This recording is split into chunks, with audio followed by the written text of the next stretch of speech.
match is lit. In the back of the box where we sit, you know it's not right to think bad about yourself. Cause this man down is making me blue. You know it's true that I hate you. Slap in your face, quick in your face. Whoa, whoa, whoa, whoa, whoa, whoa, whoa, man down. Whoa, whoa, whoa, whoa, whoa, whoa, man down.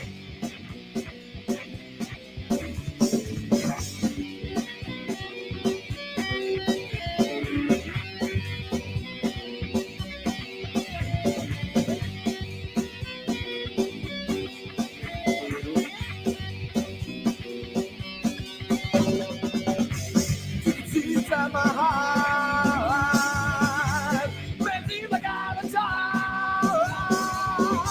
You know it's not right to think bad about yourself. That's why this man down is making me blue. Yeah, yeah, yeah, yeah. You know it's true that I hate you. Slap in your face, quick in your face. Oh, whoa, whoa, whoa, whoa, whoa, whoa, whoa, man down.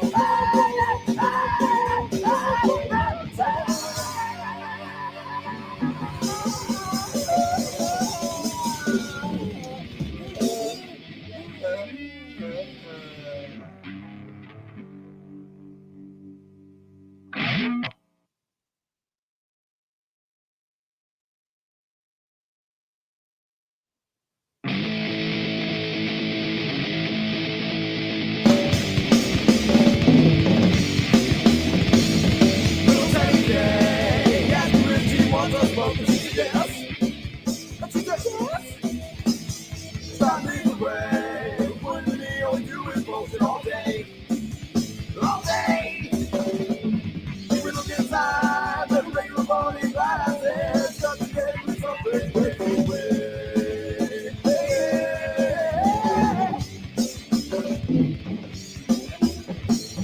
We smoke the joy, dump smoke the more, and then we smoke some rolls. Some rolls. Seven skies, like two crazy criminals off to the world of victims. We're victims. We look inside the regular morning light, I said, start to get with something way, way, way.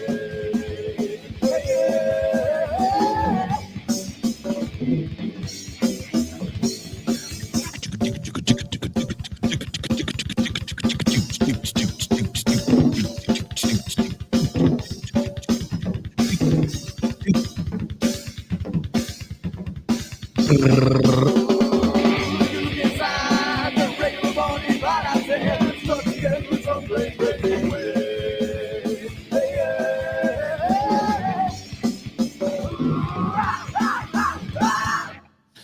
Hello, everybody. Welcome to another whatever this is us sitting here talking about bullshit with Paul's ego. Talking about bullshit with Paul's ego. Hello. Good evening. Good afternoon, good evening, and good night to all of you, no matter where you may be.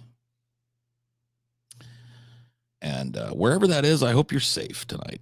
Let's put it that way. Let's end the sentimental shit on that note, right? Wherever you are, I hope you're safe. That's becoming harder and harder these days. We live in dark days, dark times. And, sometimes that's the best you can do is just to be safe. And that's okay. Enjoyed the AI patron episode. Cool. I'm glad. I really like talking about that. AI ethics and the acceptance of AI by part of the population and its rejection by another is a really super interesting topic to me as a futurist. Especially, I guess, as a futurist, because I really feel like there's going to be a philosophical crisis with real world implications as to how we utilize and develop and ultimately treat these machines.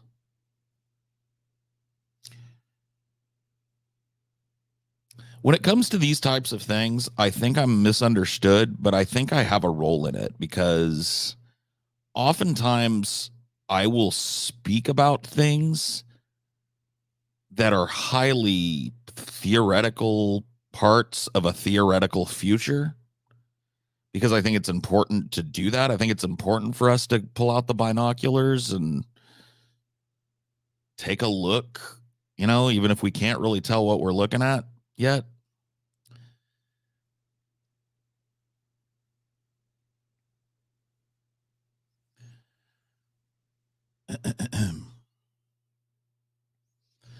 I think that leads people to think, and I understand why, that I'm taking a hard position on something. Like when I gave the hot take to Demon Mama about AI is already nominally sentient. I don't know that I necessarily believe that. Now, do I think that it's possible that an AI with some sort of proto machine sentience exists in the research space that hasn't been revealed to the world yet? Absolutely. I think that's a strong possibility. Do I necessarily think that Chat GPT and its ilk are conscious? Probably not. I would hazard a guess, probably not, at least not based on the incomplete picture that we have in our understanding of human consciousness. But I think that we're on a bullet train hurtling towards that future where, it's really not going to be easy to make a cogent argument that these are just algorithms, because, we've imbued them with so many human-like conscious traits that at some point it becomes moot to argue whether or not they have consciousness. In my opinion, I think we're hurtling towards that future at breakneck speed. And I don't know. I want to talk about it now.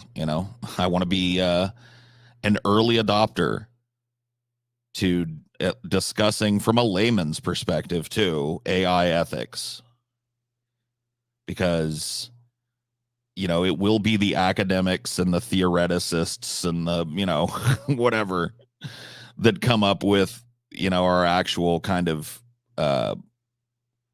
way forward on this, more than likely, but they will be listening to the people. And of course, it's us that's going to be most affected by these prescriptions as well. We're the ones that are going to be living in whatever world is decided, coexisting with this AI.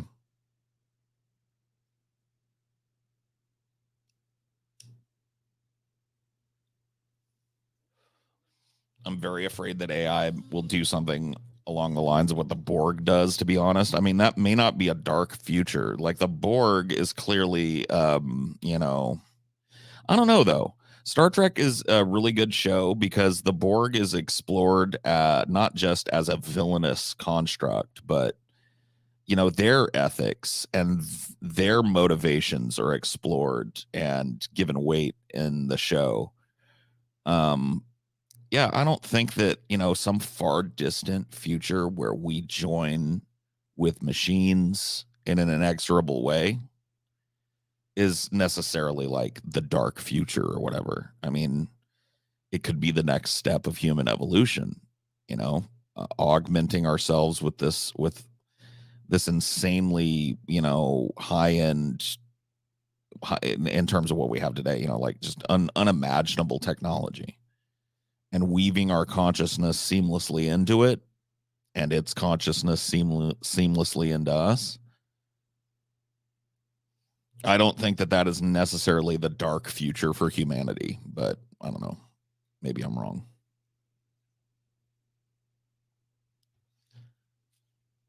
I do not own a VR headset. I used to, but I gave it away because I didn't plan on using it.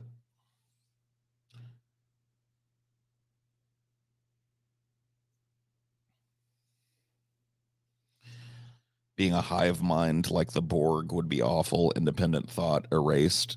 Yeah, well, you're assuming that would be necessary in a hive mind, every time. Like I understand what you're saying, like the idea of a hive mind, and your independent volition and will being erased, right?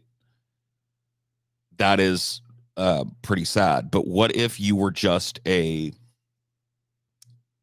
collaborative mind where you had your own thoughts, your own opinions, your own expressions, your own individuality, but that individuality was inexorably tied to a common experience with everybody else?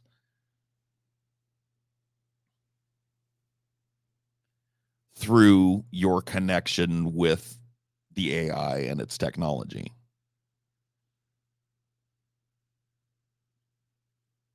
So I don't know. I just don't know that I agree that like the whole like we're just going to become like cybernetic army ants or whatever.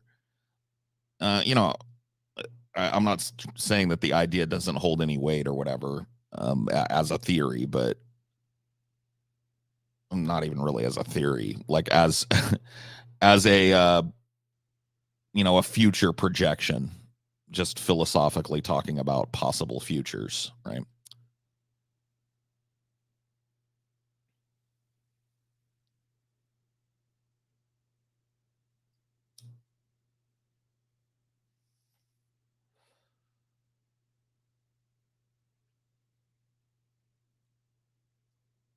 The way you describe that sort of reminds me of the way that religious people behave, being independent but agreeing so much with one idea or a form of ideas they're all on the same page.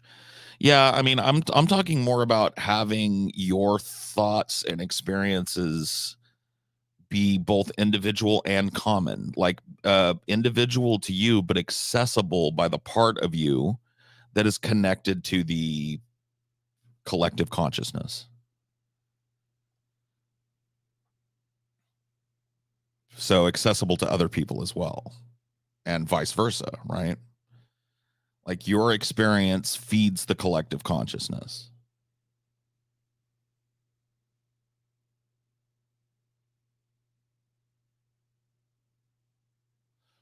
Which, by the way, isn't that far from the paradigm we live in now, if you really think about it.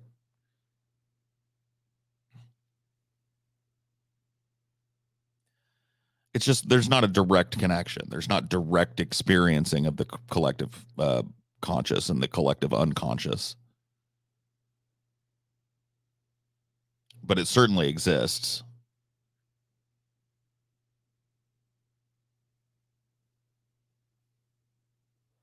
Like being able to draw from a memory from someone else. Well, that I mean, they're not necessarily a memory. I guess experience would be the word. Jung posited that there was a collective unconscious, like a group of experiences that were hard encoded into our genes that we're all born having access to. So these are, not necessarily memories, but instincts and reactions that we're just kind of born with that are reflective of experiences that our, distant ancestors had that are now just hard coded into our existence, um, psychologically. And I tend to agree.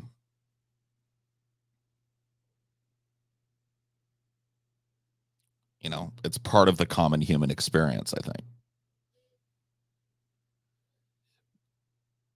You wonder what that experience would be. Would the hive directly control you, or would it be like voices in your head or something else entirely? Yeah, I don't know.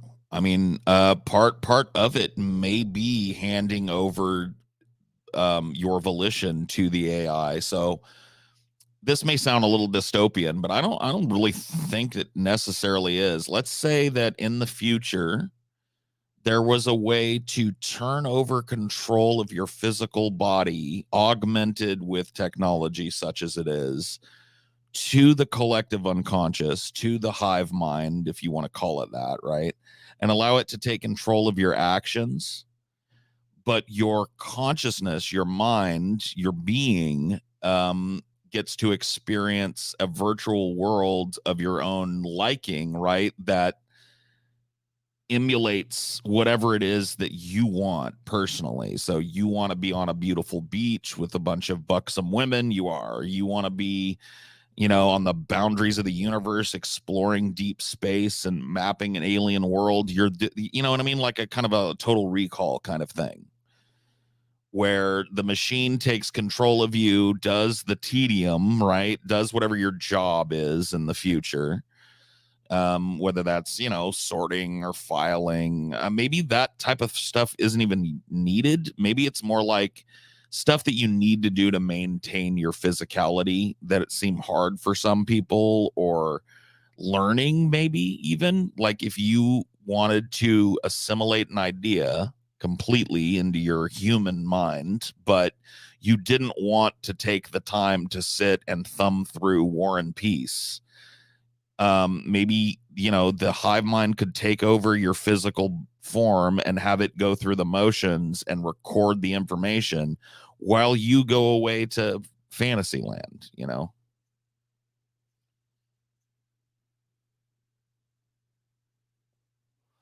Paul, it's like, it sounds like you're describing the Geth from Mass Effect.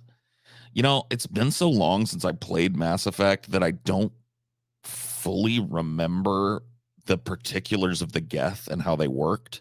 I remember they were created by the Quarians or whatever,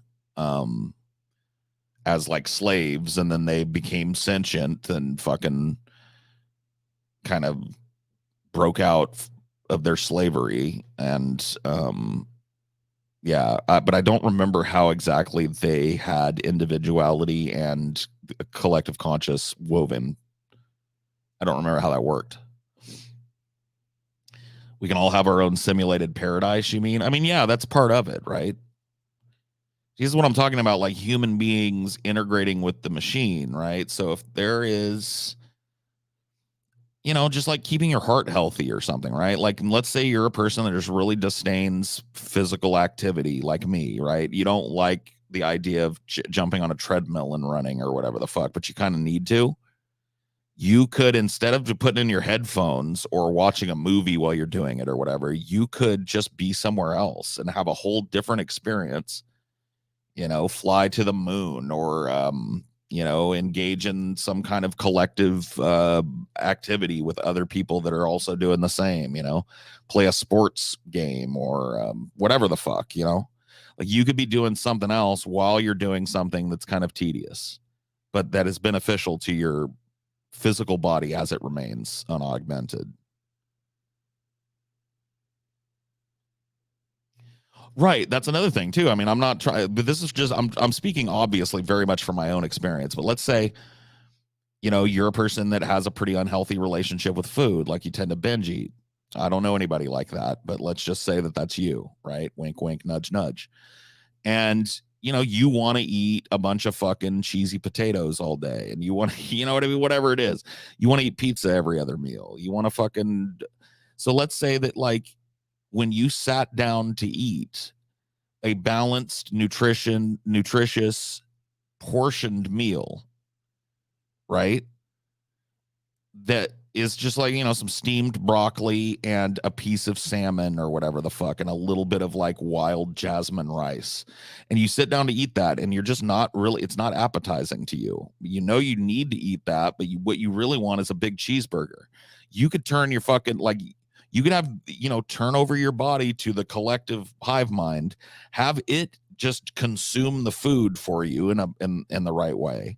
And then you go off to a fantasy world where it's like you're Cypher from the Matrix. You're sitting in front of a big juicy steak. You know what I mean? With, big pile of mashed potatoes with a big, ocean of gravy in the middle of it. That'd be cool,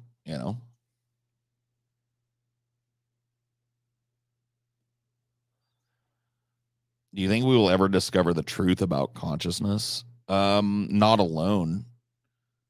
I think we will have to be examined from the outside, and I think that AI may help us understand it more. Yeah, you know what I'm talking about, one-winged angel. With the fucking, you scoop the mashed taters, and then you use the back of the fucking ladle for the gravy. to make a whole like swimming pool in the middle, and then you just fucking ladle 2 big old fucking lipping full ladles of that gravy right in the middle of that, and you create a little fucking gravy ocean. You know what I'm saying.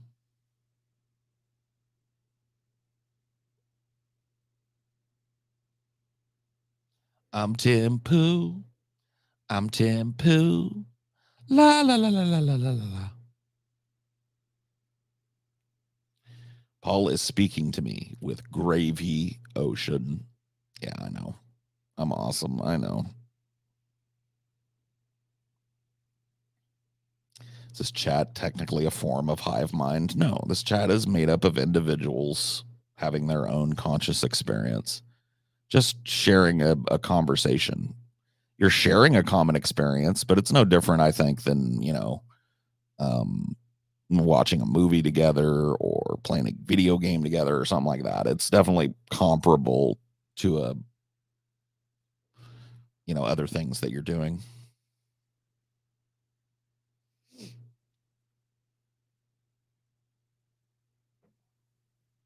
Fully automated cheeseburger communism. Yeah, dude. Why not? Why not? It may not be like the future that I carry us to if I was given like, omnipotent power over reality, but why not? Techno commie shit. All right, fine.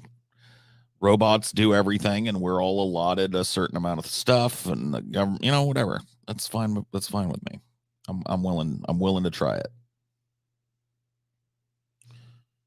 Paul, can you unshadow ban me from chat on DFF? No.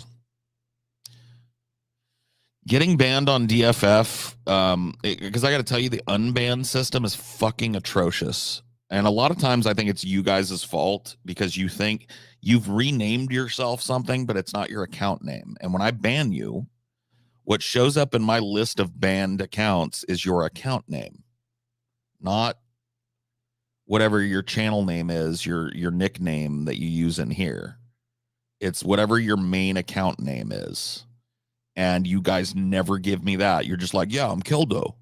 And I go and I'll look and I won't find a fucking Keldo. And that's usually where it ends. So, you know what I mean? You might want to, I don't know, you might want to think about not being a fucking douchebag. I don't know. Vosh, watch your video. I don't care. I don't care. I'm not voshing tonight. Like, I meant what I said. I'm kind of done with the dude.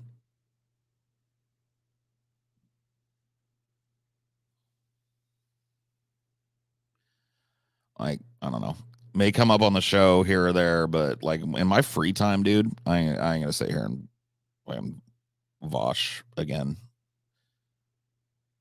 It's just boring. Demon Mama said she hates when people look at politics from the point of view of them having godlike omnipotence, but I like it. I think it shows things. Yeah, I mean, there's nothing wrong with it. Like, that shouldn't be your only angle on politics, but there's nothing wrong with knowing what your theoretical utopia looks like, I don't think there's anything wrong with that.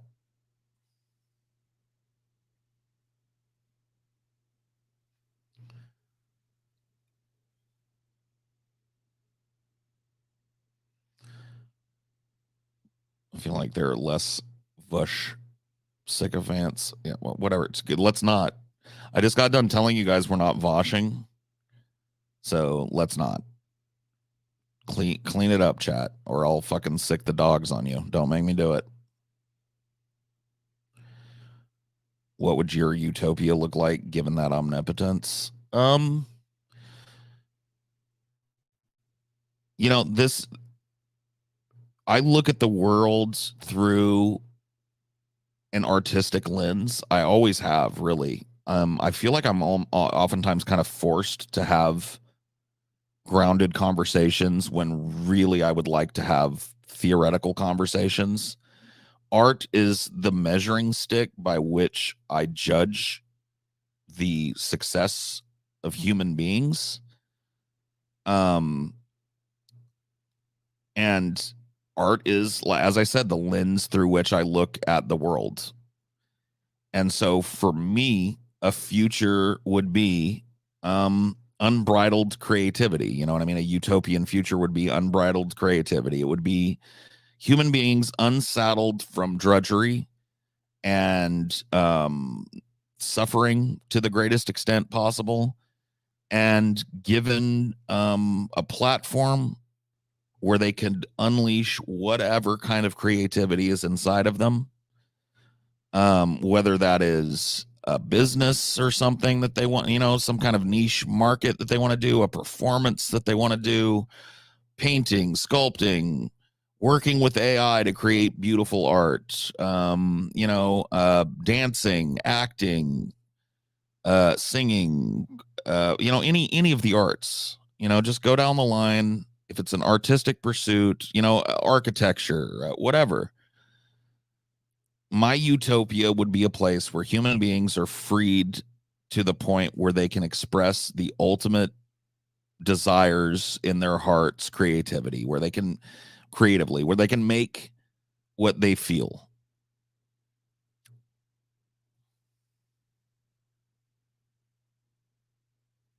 Well, yeah, I mean that's what I'm see, I kind of decouple human beings from our civilization, because you've been listening to me long enough to know that I am a critic of civilization in the long term, especially as it exists now. Giant cities that require the importation of resources are killing the world. They're estranging people from one another. They are creating just big open sores on the planet that'll almost never heal in some cases. It's fucked. So, I'm a critic of that as well. Like, a successful society to me is not necessarily a successful civilization.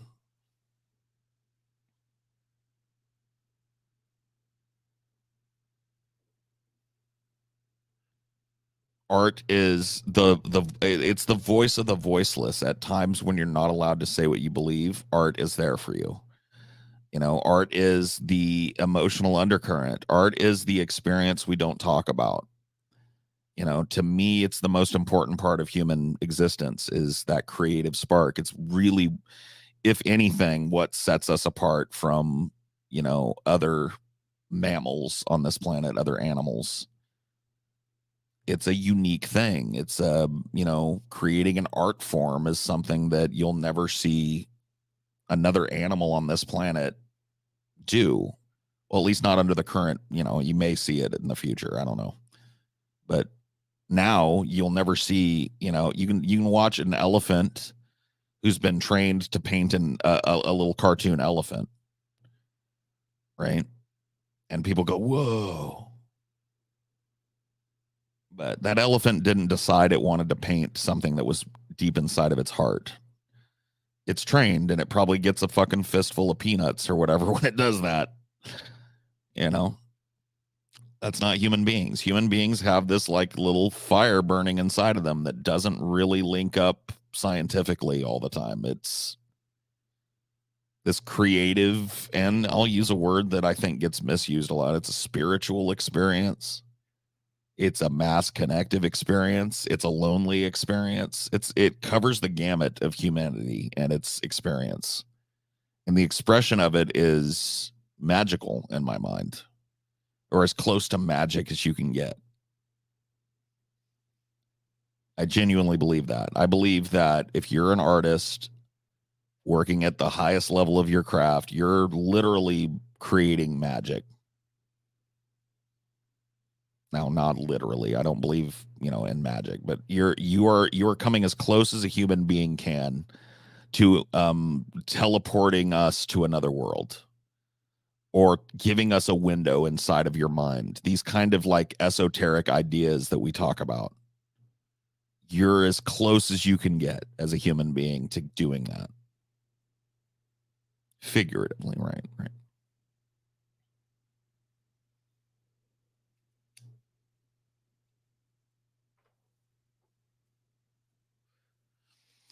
Yeah, I understand that, Phoebes. There are animals that display a nascent creativity. There are those, South American birds that festoon their nests with, different little pieces of plastic and feathers and flowers and stuff like that. And they create this beautiful thing that's meant as a courting device. Crows are less creative. Well, I guess creative in terms of being ingenious. Like crows are good at figuring out how to do hard things easier. So like a crow, for example, crows will they'll pick a nut, and instead of sitting there pecking at it like other birds will, they will literally just drop the nut in the road. And they'll do it over and over again. They'll create like a layer of these nuts on the road and wait for cars to come by and crush the nuts open. And then when the car has gone by and they're safe, they'll swoop down and eat the broken ones and add some, you know what I mean? Like that's ingenious. That's, certainly adjacent to art, but I wouldn't call that like art. I wouldn't say that's the crow expressing its fucking inner desires or whatever and its fears, if such a thing even exists in the mind of another animal,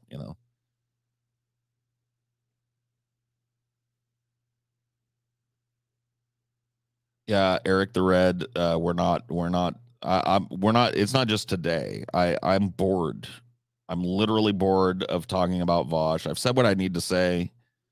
You know what I mean? I really don't think that I have anything to add. I don't want to do the fucking response to a response to a response to a response. Fucking, 8-layer deep fucking Inception deep dive that the debate bro culture has made normal. I just don't want to do it, dude. I'm bored with it. I'm much more interested in the conversation we're having now, and we're going to keep having that. On an equally depressing note, did you see the clip tonight of Biden mixing up Mexico and Egypt? I didn't see that, but I did see a clip, or not a clip, I guess. It was on Crystal Kyle and Friends. Crystal was covering a story where Biden was found not liable for a crime in his document scandal. Because you guys remember, they raided Mar-a-Lago, found a bunch of documents. Then it turns out that Biden, from his fucking time as vice president, had a gang of them in his garage. He had a bunch of documents that had never been accounted for, and they found them in like boxes in his garage and shit. So this judge recently found that, no surprise, Biden is not liable for a crime, even though he committed a crime, mishandling and misappropriation of top secret documents. He's not liable for a crime, but one of the reasons is fucking pretty shocking. The fucking judge literally said that Biden is too old and addled to be considered liable for his own actions. Basically, he said he was in no uncertain terms, he's too demented to be responsible for what he does. So there's no point in, laying down a sentence. No fucking shit, dude. This guy was found mentally incompetent by the court, and he's running for president again.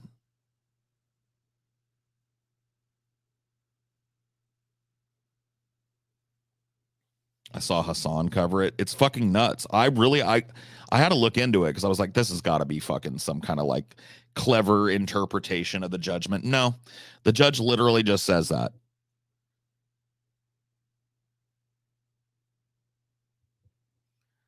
The judge literally just says Biden at this point is too mentally addled to be considered responsible for his actions. It's like, we can all see it. Get some carnival music going. Yeah. Welcome to America.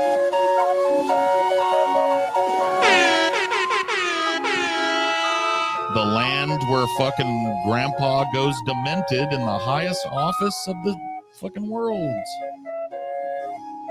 Welcome, come one, come all to America, where our demented grandfather runs the country. It's wacky, it's crazy, it's hilarious, it's a little bit scary.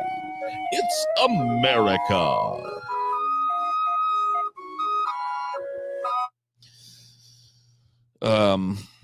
You know, just another fucking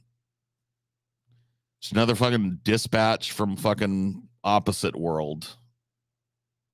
It's another dispatch from the Berenstain universe.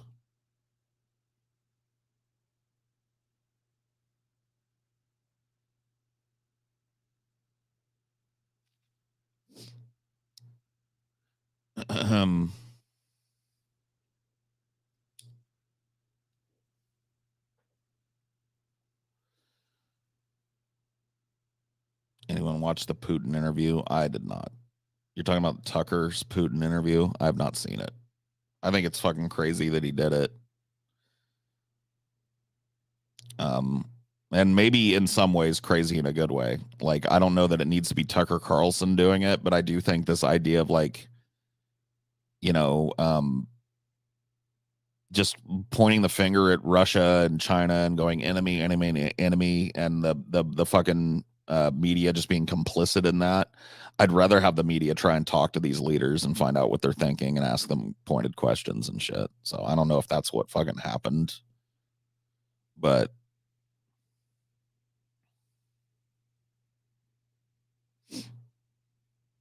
I like that carnival music. What's that called? I have no idea. It is a steamboat. That's all I can tell you. I found the video years and years and years ago and ripped the audio from it. It's like one of those steamboats that has a little steam organ on it that plays a thing. And so it's literally just filmed on somebody's phone.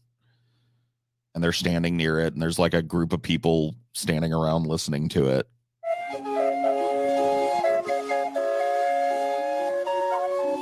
So I don't know what the song is called. I don't remember at this point. I ripped the audio out of it, and I've used it since then. So I don't know. That's the best I can do to help you.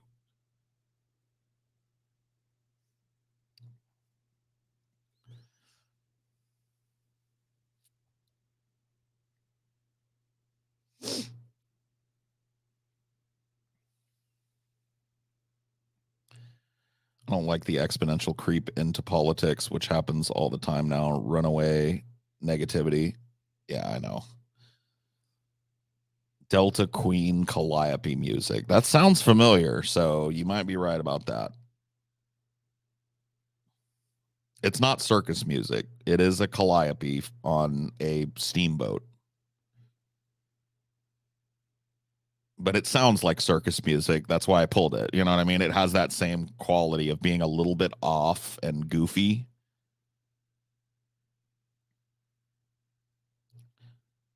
You used it to troll TJ on his e-begging to yeah. That was a pretty, I think that's on this channel, honestly. That was a pretty epic stream where, you know, I just put like fucking dildos on TJ's face and gave him googly eyes and shit and played the Calliope music behind him. And that was good stuff.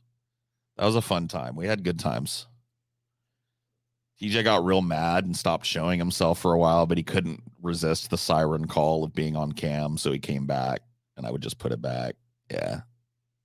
It was good stuff. I love that shit. When you drew the face on him, yeah. I put like goofy ears and like a big giant fucking nose with a booger in it.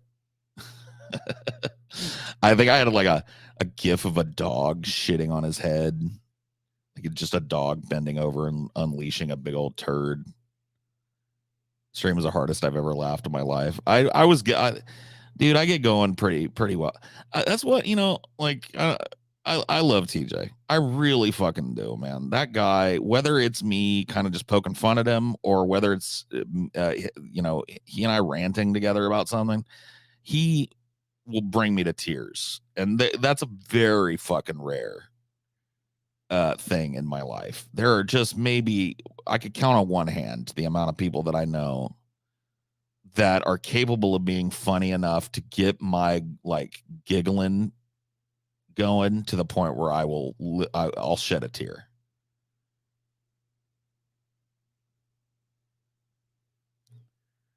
You guys remind me of me and my brother. Well, I never had a brother, so you know, to me, it's a friendship thing.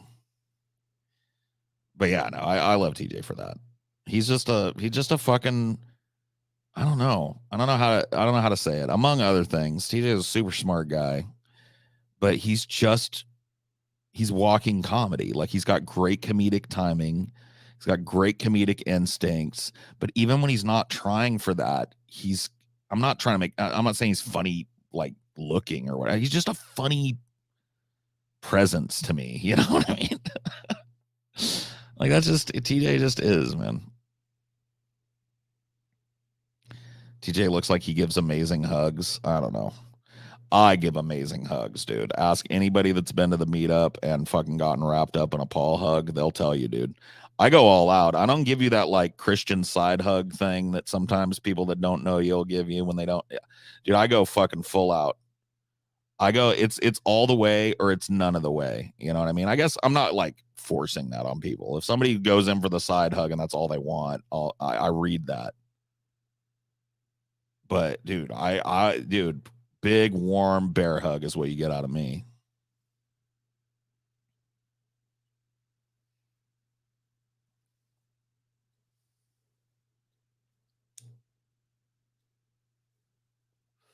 Is TJ your best friend?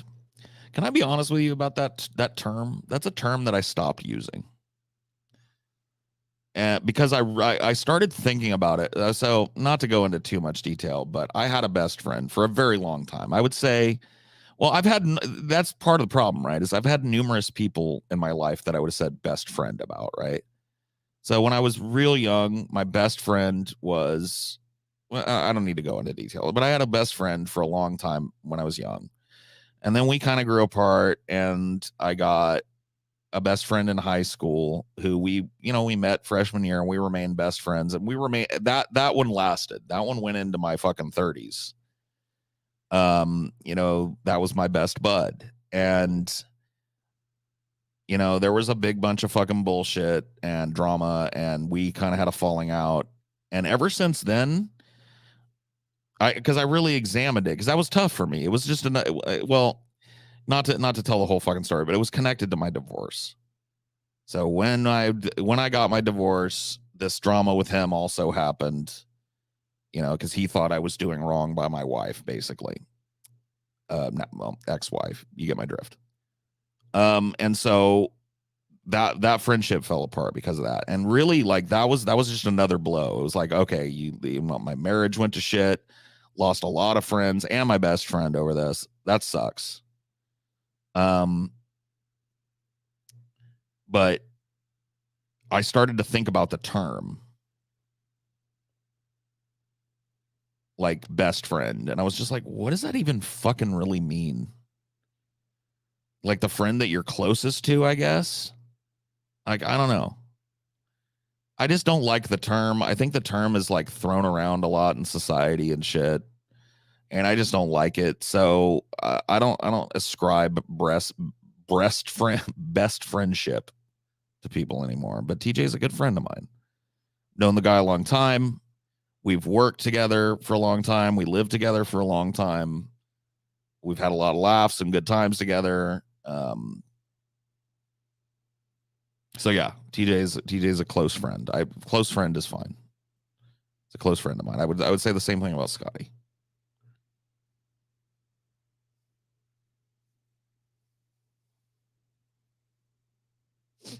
What do you think of Lost Media?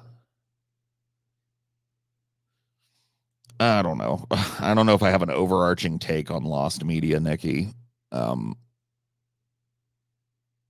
As I understand it, that's just like weird corporate training tapes and stuff that was like produced but never archived anywhere. And so the only way it can be found is like in somebody's basement in a box on an old VHS or reel to reel or whatever, and then digitize. Yeah, that type of shit.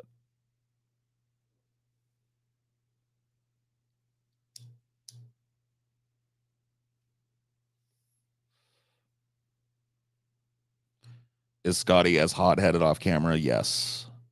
What are your thoughts on Scotty's personality? I don't know. Like, in what way? Like, Scotty's a funny dude. He's a prickly dude. He's got a short fuse. Um, he's really good at like organizing stuff and dealing with like shit that I know I'm not good at.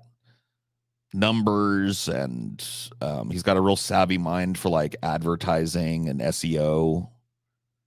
But that wouldn't be like, I guess that does feed into his personality. Likes video games a lot.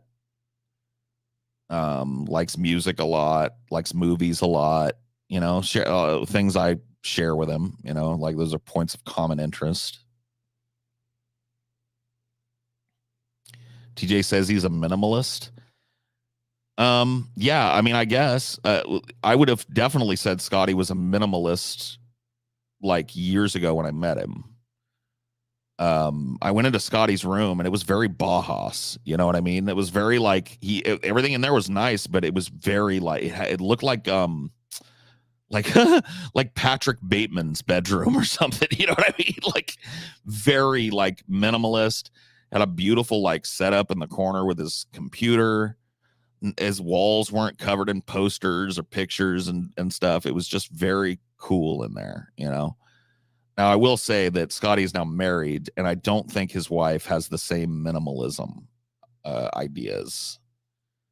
Because the last time I was over at Scotty's house, minimalist has gone out the window. You know what I mean? Like he like super well decorated, knickknacks and fun little things around the house and stuff. She's really like added a lot of maximalism to his minimalism, I think.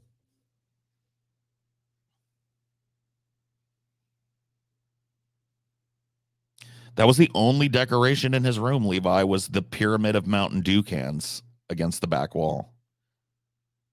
It was the only pop of color in the room. Everything was stark whites and blacks and grays, except for that Mountain Dew pyramid on the back wall. Who knows?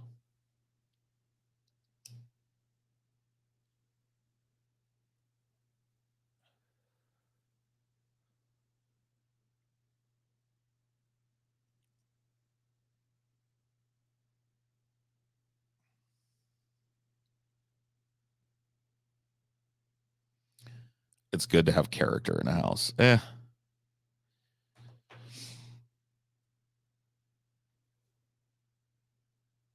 think what a lot of people think is character is just kind of annoying to me. Like, if I say this, do you guys know what I'm talking about?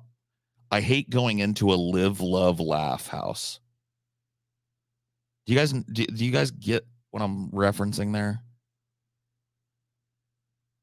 You know what I mean when I'm describing a whole fucking aesthetic. Yeah. The live, love, laugh house where everything, like they bought everything at Michael's, like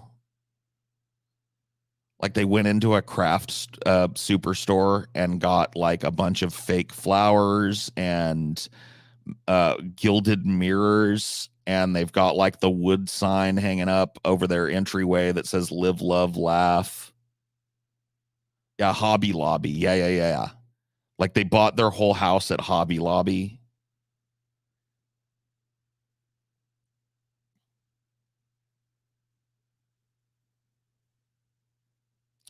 Yeah, like Pinterest came to life and decorated it. Yeah. Exactly. So you guys know. And like you walk into those houses and usually they're spick and span, they're clean, they've got nice furniture, they're really well, laid out, and you can have somebody spend a lot of time decorating them, but I can't stand, like, it just drives me nuts being in a house like that. Like I feel like that's a house with no character. That's a house designed by like Bed Bath and Beyond. It makes me kind of like grossed out.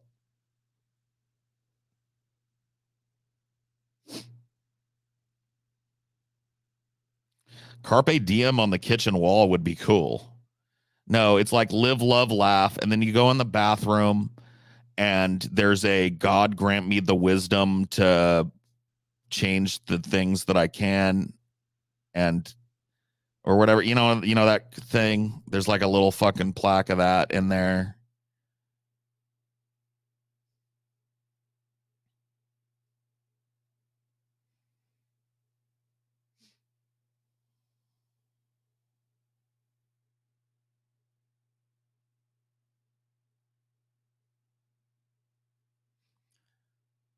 I'm not really into PC stuff anymore, Leon. I used to be, but my last job kind of killed my desire to be a techie dude anymore. Like I know some stuff that still applies. So I'm probably better than I mean, I did work for fucking 8 years as a tech, but like I just don't care anymore. Like I like cool technology, I guess. Like the Steam Deck, I got that. I think that's a neat little fucking gadget or whatever. But like as far as like tinkering with computers or even like building them anymore, I just don't care to do it anymore.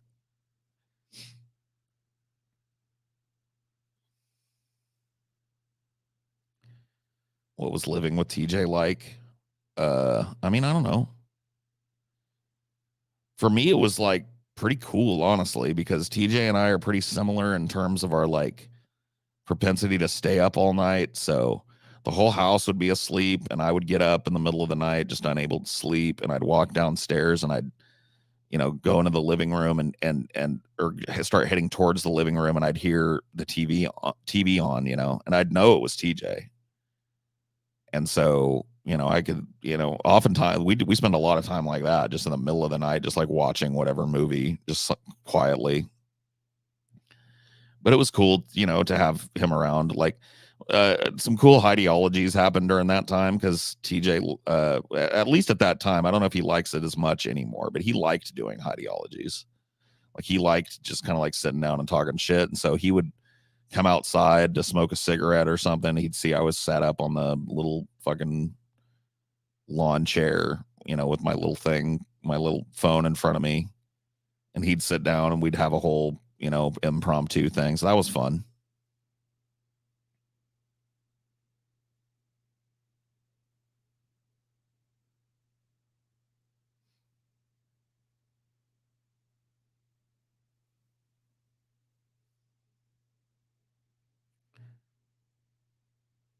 If you were a teacher, what would you like to teach?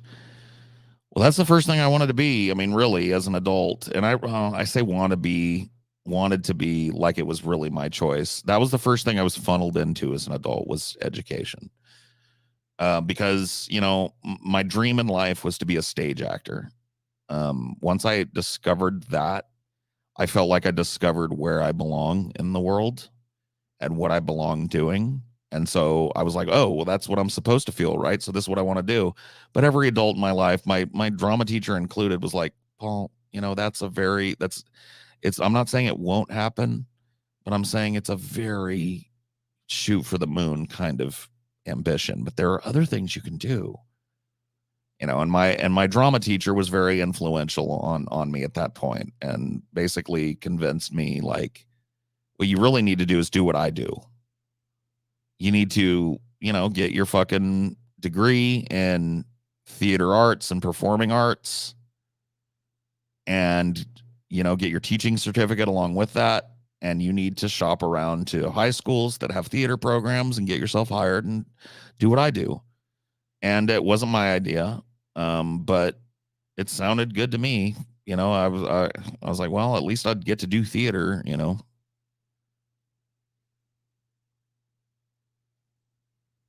So, but anyway, yeah, that was what I, went to school for the first abortive time.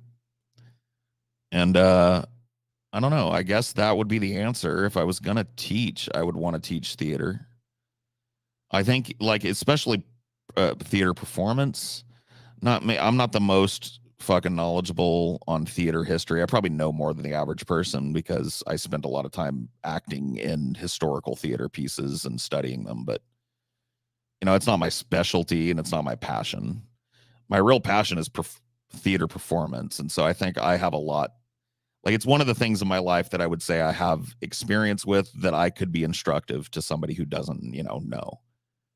I guess expert is what I would say. So theater performance is my passion, my ultimate my first and really only passion in life. But I found other ways to scratch that itch. Uh, one of the things about theater performance that I loved a lot was improvisational theater, and I get to use that all the time. You know, I get to practice that all the time on the show, which is fun for me.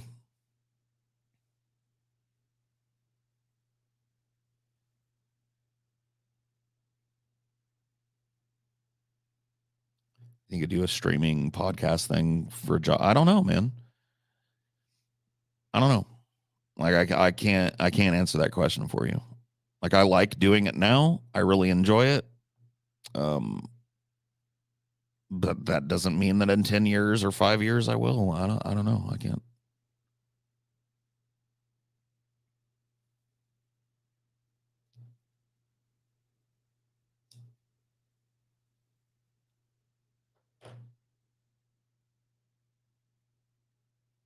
Do you learn how to improvise or is it a natural talent?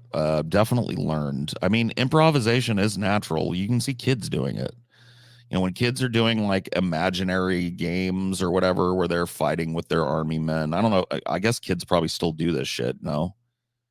Like they're not just looking at the fucking iPad now, right? They play with their little toys and shit. Like that's improvisation. So everybody does it.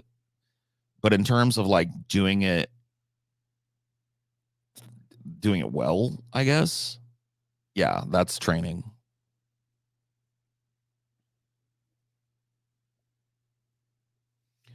You ever forgot your lines on stage? Yes. It happened to me a couple of times. It's not the catastrophe that you think it is. There's a stage manager over there. Sometimes you have an earpiece, depending on the production. And so somebody will just whisper your next line to you. You know what I mean? And you fill the time by just walking your character across. You know what I mean? Like you can do that. Like little spaces of not talking in theater can be good. And so that's really like it's knowing how to recover from that because nobody's perfect. You're gonna flub a line, you know, and it's like, well, what do you do with it? And one of the things you learn is don't catastrophize. Like, don't shit yourself. Don't allow your fucking anxiety to spiral out of control. There are people there to help you. Walk to the edge of the stage like your character's in contemplation, and the stage manager will whisper your next line to you from off stage. You know.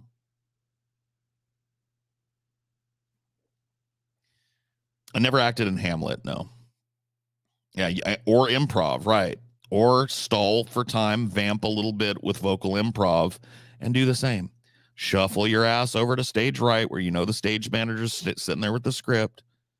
Get close to stage right and let them whisper the script at you from off stage, and you're back on track. You know, you can't.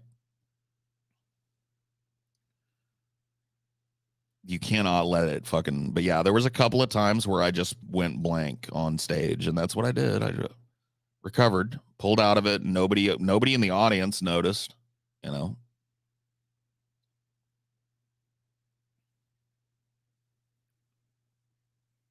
Well, it wasn't a prop gun, Blaze. It was a real gun loaded with blanks. Specifically theater blanks that make a big kind of like spark, like pop at the barrel. But yeah, no, it was a real weapon. Technically a prop, but not a, you know, when people say prop gun, they think plastic or something. You ever just ad lib your script? No. I mean, ad libbing, I guess if you're recovering from like forgetting and you remember the gist of your line, but you don't remember exactly how it is, you can ad lib, but it's not preferable. I mean, the best thing to do is no, you don't want to just yell line. I mean, that's the fucking plane flying into the mountain because you've broken the fourth wall at that point. You've broken the spell. And now the audience knows that you're fucking struggling up there. You're supposed to cover it. Oh, that was a joke. Okay, yeah. I mean, line. You would do that in fucking rehearsal. You do that. You yell line in rehearsal when you're still internalizing the script.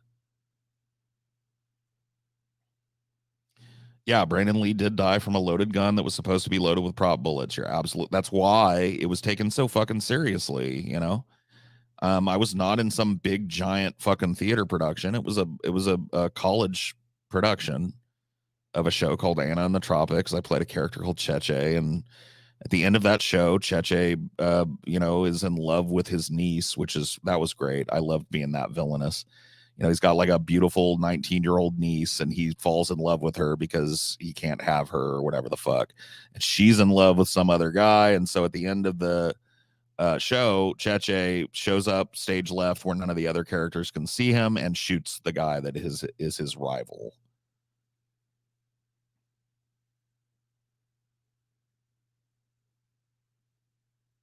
Yeah, Cheche is not his real name. I think it's Chester. He's like a white guy that was adopted into a Hispanic family and is helping to run the family cigar business in Cuba. So I think his name was Chester, but they called him Cheche. And that was the name, in the script or whatever.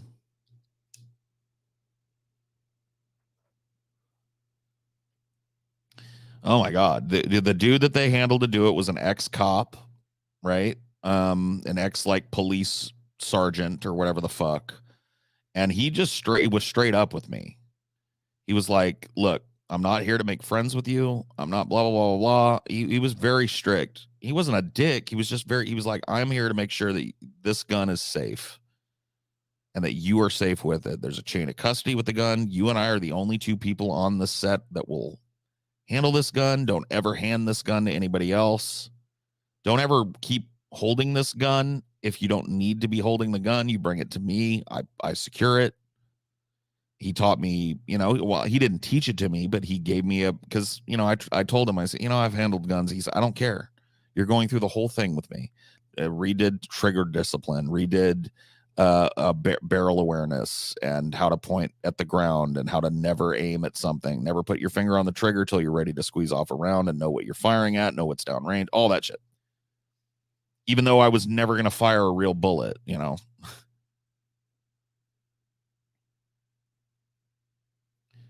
What was Handler about?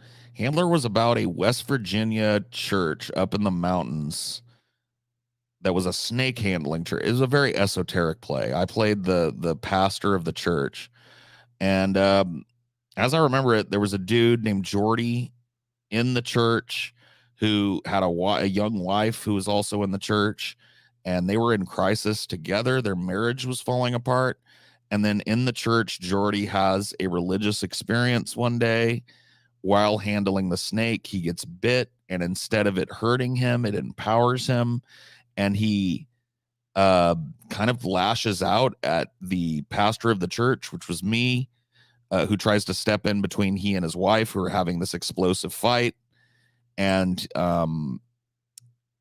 in that scuffle with the pastor, his skin sloughs off, and underneath it is snake skin. So it was, like I said, it was a very metaphorical play about about a snake handling Ozarks church that has a real religious supernatural thing happen to it. So it was an interesting role for sure.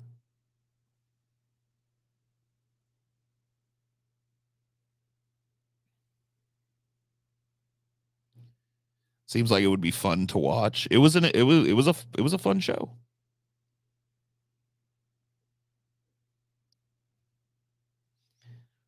It was a cool show. I love that I got a lot of experience doing weird offbeat shows like that, and I've done a lot of mainstream shit too. So I got a little dip into both, and quite a bit of Shakespeare as well, which is really cool. That my favorite fucking thing in the world was doing Shakespeare. Once I learned Shakespeare, I never really wanted to do anything else. Like that, Shakespearean acting was when I took acting most seriously, I think, because I just fucking loved the language play, and I loved the characters. He has so many like rascal kind of characters, and I got typecast in those types of characters, like outcasts, weirdos, rascals, pranksters. good-hearted villains, people that are villains by circumstance and not necessarily by deed. He's got the Shakespearean roster is filled with these types of supporting characters, and I loved them. Sir Toby Belch from 12th Night or As You Like It. I got to play Caliban from The Tempest, which is one of my favorite roles of all time. Such a fucking fun role to play. You're just like a sea monster, but not a sea monster, but a man that was just abandoned and has grown feral, and it's so cool. So cool. Favorite Shakespeare play? Mine is the Scottish play. Yeah, you don't say that word if you're a theater person. You don't say the name of that play because it's bad luck for all theater people. You call it the Scottish play. But yes, no, the Scottish play. Yeah, no, I know that one. No, I don't know. It's tough for me. I love the two that I mentioned, 12th Night or As You Like It, and The Tempest. But honestly, like I just love Shakespeare, honestly. One of the roles I always wanted to play was Falstaff. I think that that would be great.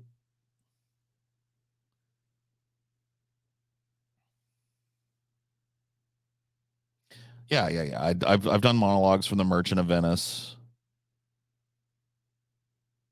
I've done monologues from a lot of shows, a lot of Shakespeare, but I just love doing it. What accent did you use for Shakespeare? I didn't. That's one of the greatest things about it is that Shakespeare works in a modern accent. You don't have to sound like this, sir. I take you for a loon, sir. What hast thou done? You don't have to talk like that. I talked exactly like I'm talking now. I don't still have Shylock's monologue memorized, no.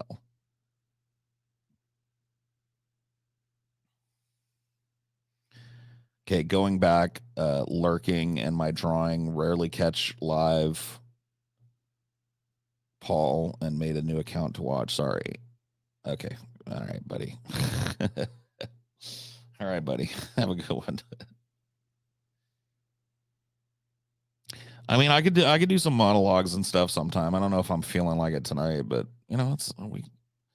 I like doing that type of shit, And I could go to what the prep never leaves you. It's the actual memorization of the lines that leave you. So I can slip right back into a lot of these monologues.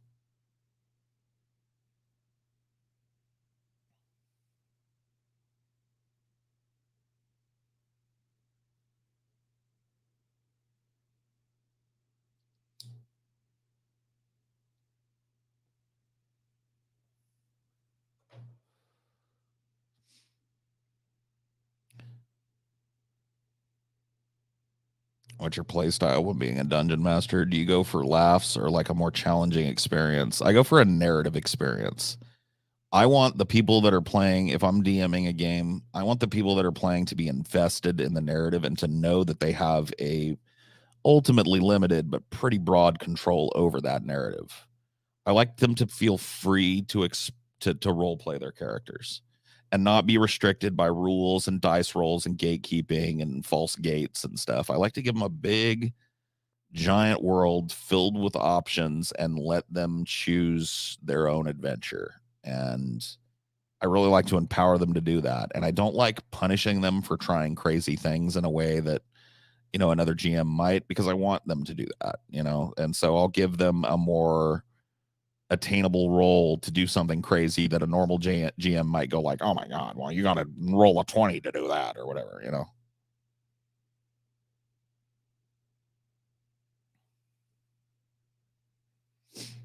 No, I don't really spend a whole lot of time like looking at what's coming out though, Eric. I spend a lot of time just going back through older movies, and I'll watch new movies when they come out and fold them in, but I don't know. I just kind of got like burned out on the upcoming movie hype train quite a long time ago, and so I don't really follow it anymore.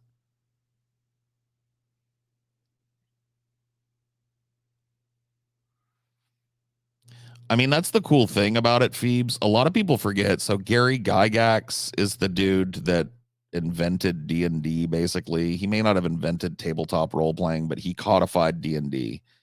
And he has a quote about the only rules to D&D is that there are no rules. He's like, I hope that the dungeon masters figure out that the only rules in D&D are that there are no rules. And really, it was in my mind, it was a quote that was meant to empower dungeon masters to just take the framework.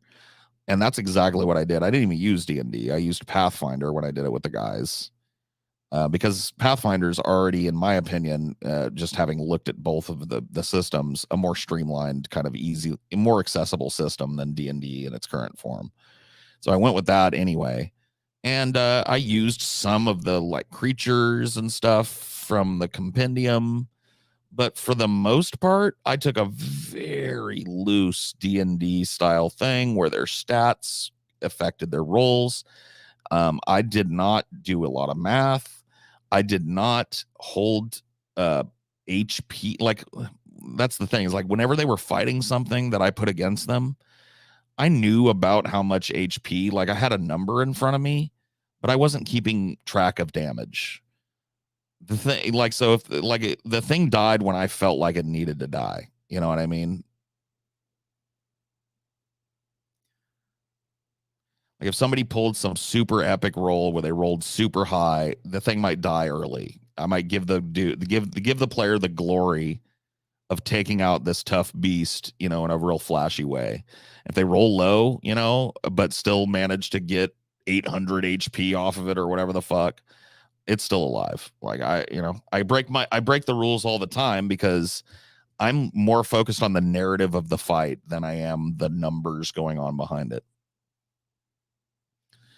What Robin Williams' best performance? What is Robin Williams' best performance from your point of view? What Dreams May Come. That movie is fucking amazing. And he's amazing in it. Second place, 1 Hour Photo. Really awesome psychological horror movie. Maybe third place, Dead Poets. Good Will Hunting. Never really liked the movie. I'm going to be honest with you. I'm not shitting on it, but when that movie like won the Best Picture Oscar, I went out and rented it and I watched it and I was like, I mean, that was kind of sappy. He was good in The Fisher King as well. That is an underrated one for sure. But you asked me what my personal favorite is, and I gave it to you. What Dreams May Come, followed by 1 Hour Photo. Yeah, I've seen Pontypool a bunch of times. I'm obsessed with that movie. I love that movie so much. So I love the radio play. It's based on a radio play called Pontypool Changes Everything that you can find on YouTube.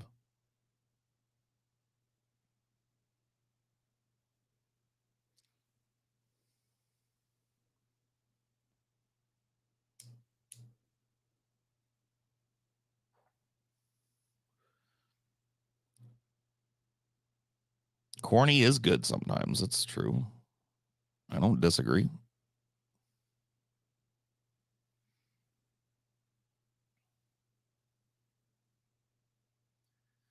Where other people around trying to act like life is never corny now? I don't know, because nobody wants to be a cornball.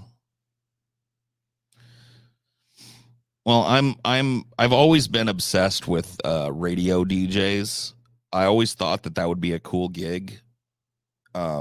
And to have a movie that is more or less a chamber film focused on this DJ booth and this slowly unfolding horror that's happening in this little town, isolated from everybody by miles of winter, is really a great setup for a fucking movie.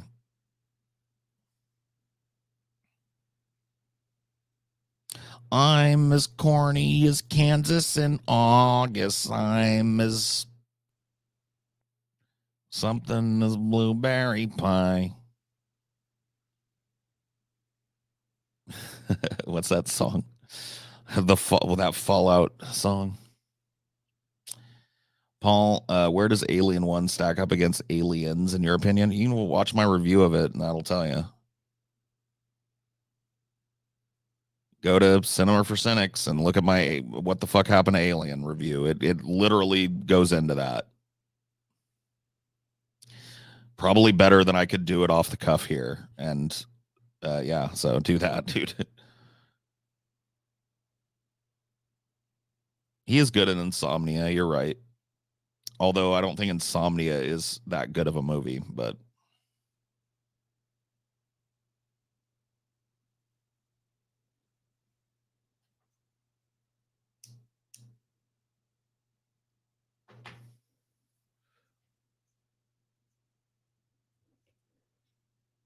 yeah, I mean, if you're really interested in what I think about those movies, that's the best place to go. It's a long ass fucking long form review of every Alien film.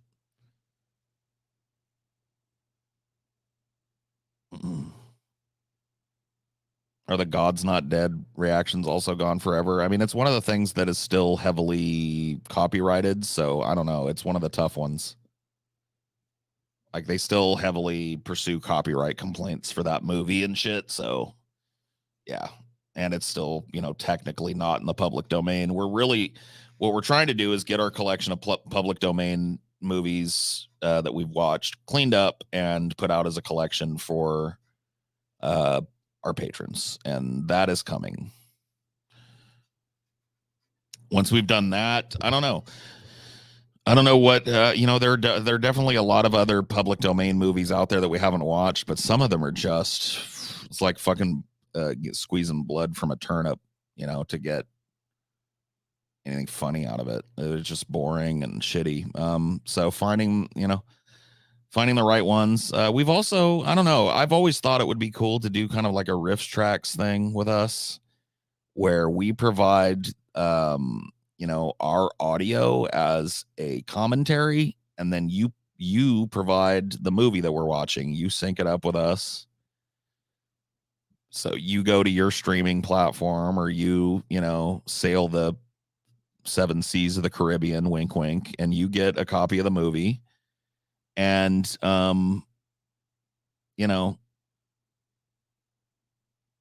sync it up with us, and then it's like that you're watching the movie with us. You can hear our I think that would be cool, but I do know that the more you ask a person to, like a fan to do on their end, the less likely fans are to do it.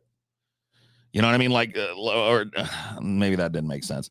The more you expect a fan to do, the less likely a fan is to engage in that content. That's kind of what I meant to say.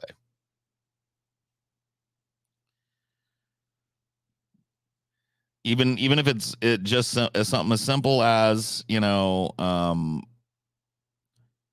pull up our audio track and then pull up the movie and just play our audio track in the background. You can even do it on your phone. Like you could watch a movie on your TV and sync it up and put in your headphones, right? And listen to our commentary over the movie. But to me, that seems pretty easy, but I swear to God, dude, you like, I'm not even trying to make funny like fans and stuff, but it's just one of the things that you learn. It's like, even just going to another website that isn't YouTube to watch a video, like to me, that's like, oh, okay, I'll go over here and watch a video. Dude, it's like the world shuts down if we do content like that. Like nobody watches it. Everybody bitches about it. It's like, fuck, to a certain extent, you really just can't deviate, and you really can't inconvenience your fans at the very least. I don't look at it as an inconvenience. Like to me, if somebody releases a riff track on a movie and it's somebody I really like and I want to hear what they have to say about the movie, I'll set it up. You know what I mean? It's not hard for me. I'll sit on my TV, I'll plug my fucking headphones in, I will listen to their audio and watch the movie along with them and laugh. You know, that to me is like fun. That's not an imposition, but a lot of people would look at it as an imposition.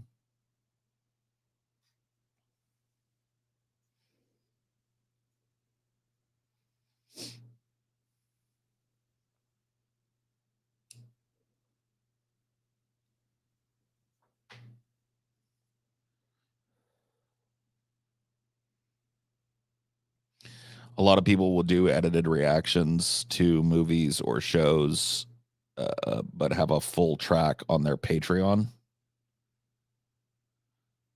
Yeah, I don't know. You'd have to point out some Patreons that do that, because it's my understanding you can't put a full movie up on Patreon. You can't sell. That would be like selling a ticket for somebody to watch, you know, the latest movie or whatever the fuck.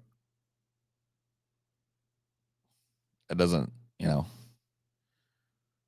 I somehow doubt it. But if you can show me a few Patreons that are big, successful, operating that way for a long time, I'll look at it. And if we can do that, we'll do it. It just seems like it's something you can't do, you know?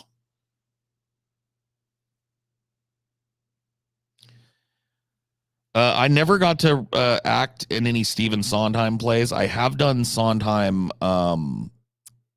monologues.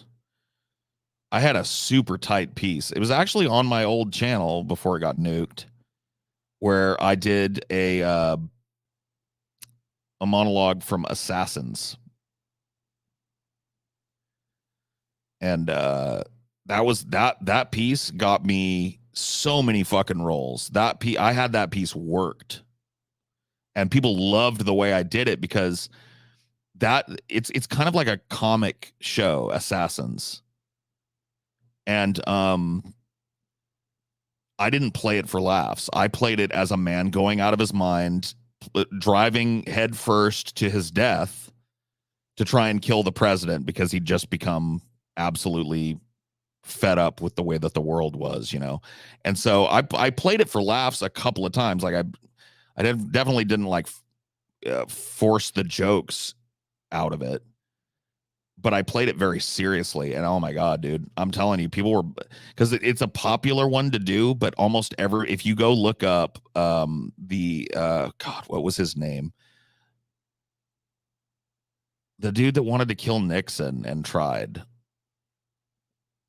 oh, I can't remember what his name was. Fuck. But yeah, there was a guy that, just a working class dude, who decided he was going to kill Nixon and got pretty close. He managed to like storm a plane that he thought Nixon was on and shit. And then got shot by the Secret Service and killed.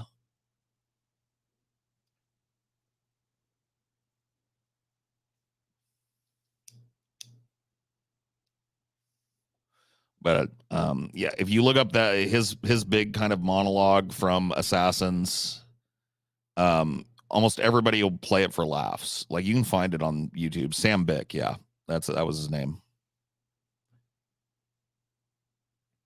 You're right, Crooksbane. It was Sam Bick. Yeah. If you look up Sam Bick's monologue from Assassins, you'll find a bunch of people on YouTube, and they're all doing it like goofy. I didn't do it goofy. And that was one of the tightest monologues I ever worked. I worked that monologue incessantly.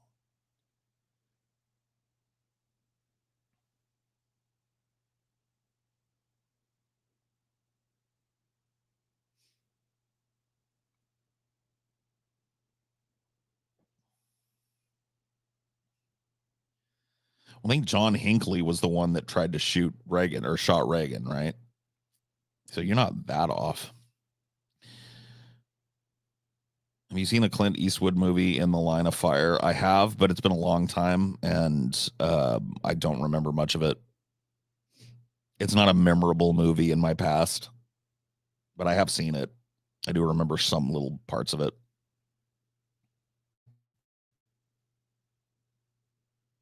Somehow I never knew Nixon had an assassination attempt. Well, he never really got close to Nixon, so, you know. But yeah.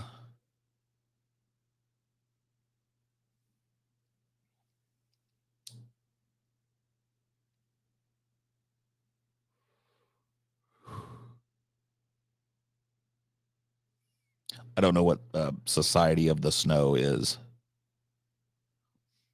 So I can't tell you if I liked it or not. Doesn't ring a bell.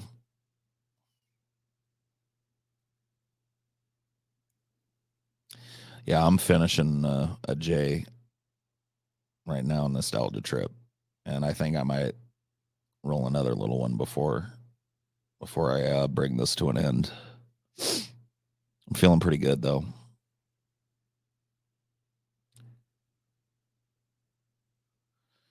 You care about the election results? Which election results? Like the upcoming presidential results? Is that what you're talking about?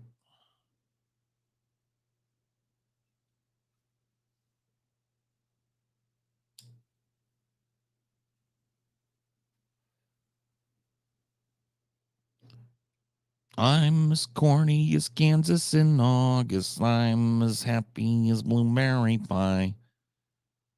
Something done of love in my heart. I have found me a wonderful guy.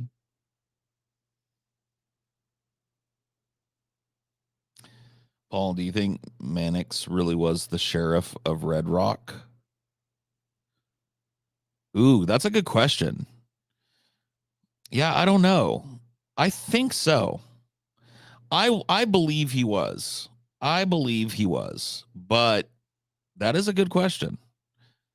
He never really can prove it. He never gets to Red Rock to, sign the documents and fucking get the handover of authority.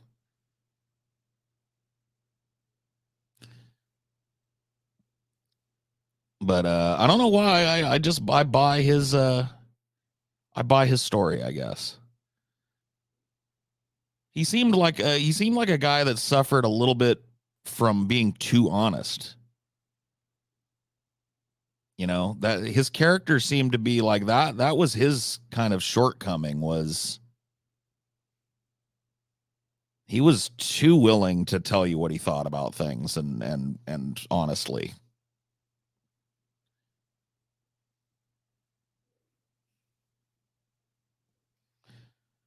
So I don't know, but yeah, that is an interesting question. It's not one that I've given a whole lot of thought to. I've thought of it before, because it never is really fully resolved in any kind of way. And it definitely is a movie of filled with people pretending to be other people. So why would Mannix be exempt from that when everybody else is kind of in that boat? Maybe with the exception of John Ruth. I think John Ruth is like, the poor wide-eyed idealist whose time has passed. He's like he's us. He's like John Ruth is almost the audience in this, being just duped by all these people around him. Say what you want about his prowess as a fucking bounty hunter. He's just pretty easily strung along by other people, and it shows in the movie. And so we too, the audience, are being strung along by all these calculating people, sociopaths, all.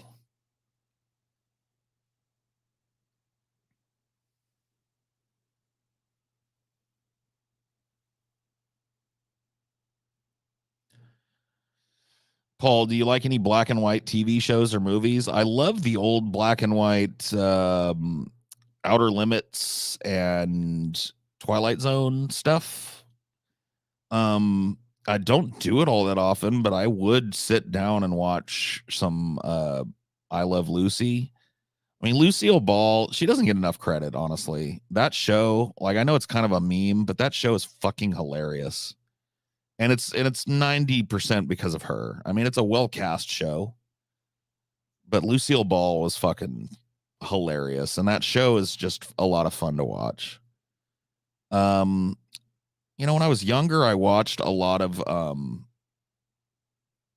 what you call it? What's that Andy Griffith show with the whistling?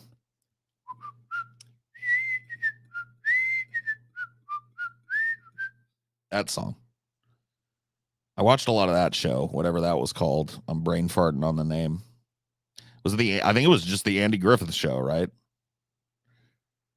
Yeah, well, I think so. But I watched that shit.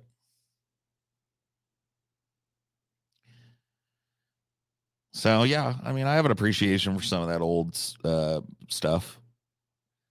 Leave It to Beaver. Well, that was another one that was not bad. I haven't watched it in a long time, but I remember that show being okay.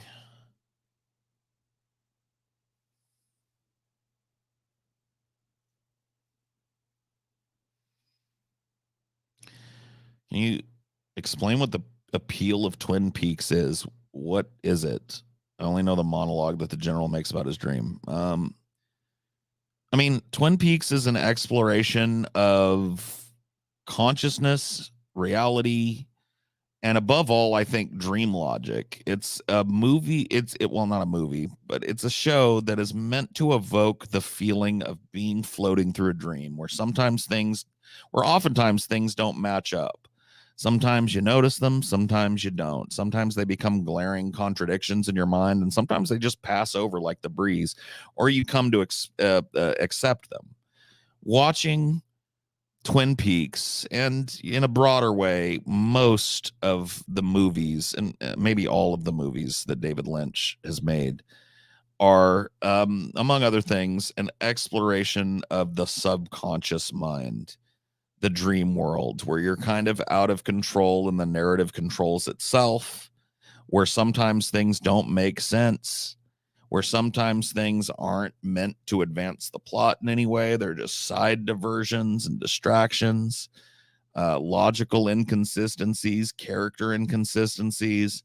All of these things are explored in Twin Peaks in depth.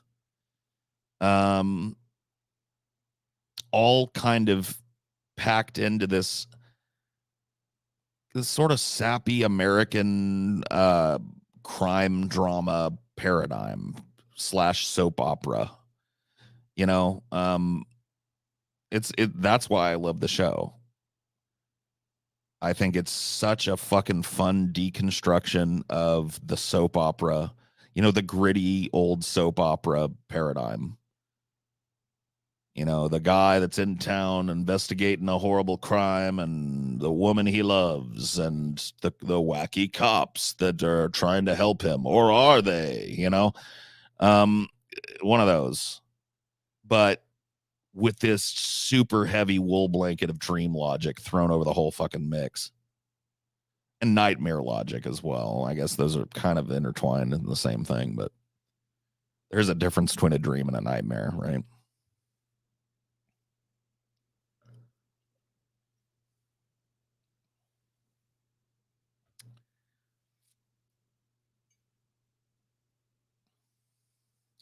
Yeah, the soundtrack. I think it's Angelo Badalamenti is the guy's name. I'm not sure on the first name, but yeah, Badalamenti. His soundtrack for Twin Peaks was just fucking insane acid jazz that perfectly fits the kind of weird pseudo comedic tone that is draped over the whole nonsense.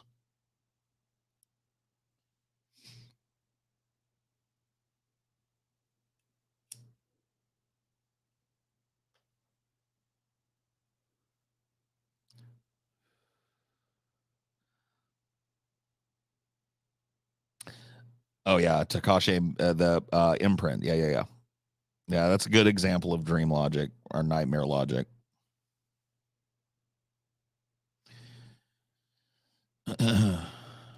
What true crime stories fascinate you? I don't know. I think I'm broadly fascinated just by true crime in general.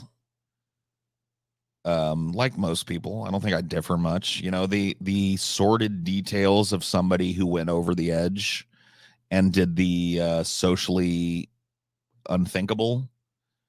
I think that sort of thing is interesting to most people, honestly. Why is it interesting to most people? That's up for, I think a lot of people might say it's suppressed desires. It's like, not necessarily you're rooting for the evil person, but it's like watching somebody that didn't modulate their darkest impulses and kind of went with it. You know what I mean? There's maybe some catharsis in that in a world where we obviously can't transgress in that way. I'm certain that plays a role psychologically. It may not be the sole driver of people's fascination with the genre, but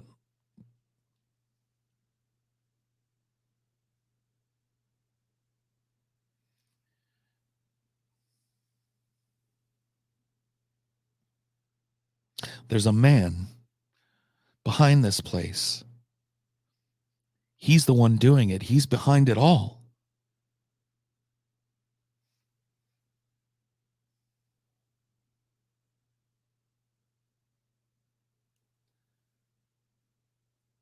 It's to do with evolution. We are more likely to survive when we are attentive towards danger and dangerous people. Sure. Do you have any thoughts on why people are more repulsed by the rapist aspect of many murderous crimes than the actual murders? My own idea. I don't know. Rape to me is the reason that people think it's worse than murder is I think that it is it defensively is, right? Like murder is horrible, right? You're ending a person's life. But rape, you are changing a person's life and leaving them to live on the earth broken. You know what I mean? So they're like, I don't know if I necessarily agree that we need to be saying which one of these is worse and there needs to be a winner, but I can see that that's probably where it comes from, right? Yeah, it takes a person's dignity and it leaves them forever with the scar of trauma of having that happen to them. It affects their future relationships forever and ever. It's like taking a person and forcibly changing their destiny in a dark way and then leaving them to live the rest of their life with the open wound of what you did to them on them. That's pretty fucking heinous. It's pretty awful. Yeah, I mean, that's what I mean. Trust issues and everything else that lingers after somebody goes through a horrible, trauma like that. So yeah, I mean, I don't, like I said, I don't know that I necessarily agree, but I could see that that's probably where people come from, right?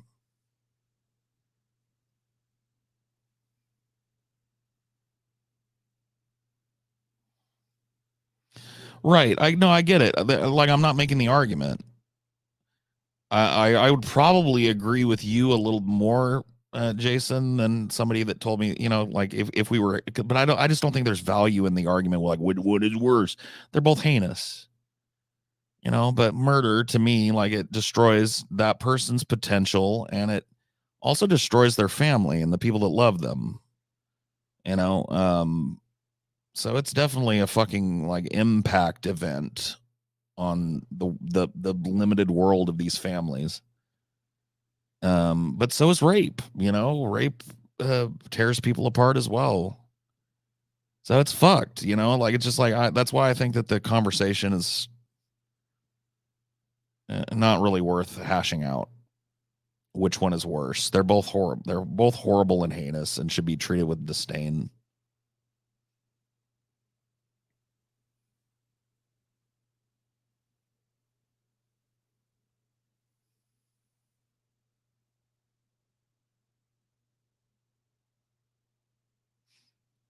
Have you read any books on the USSR, specifically on the USSR? No, I don't believe so.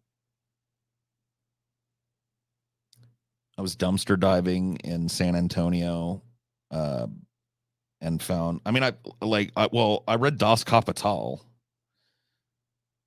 but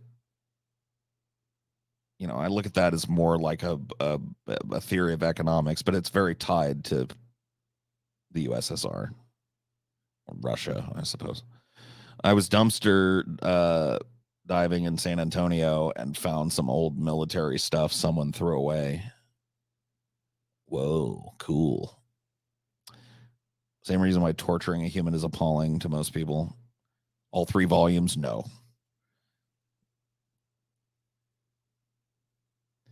I read 1 volume of Das Kapital. And I was in my early 20s when I did. So, and as you can imagine, as dry as an old cat turd Das Kapital is, I didn't retain a lot. You know what I mean? I wouldn't be the guy that you'd want to come to talk about the finer points of Das Kapital. Let's put it that way. But I did read it at the behest of a friend who was a Marxist Leninist.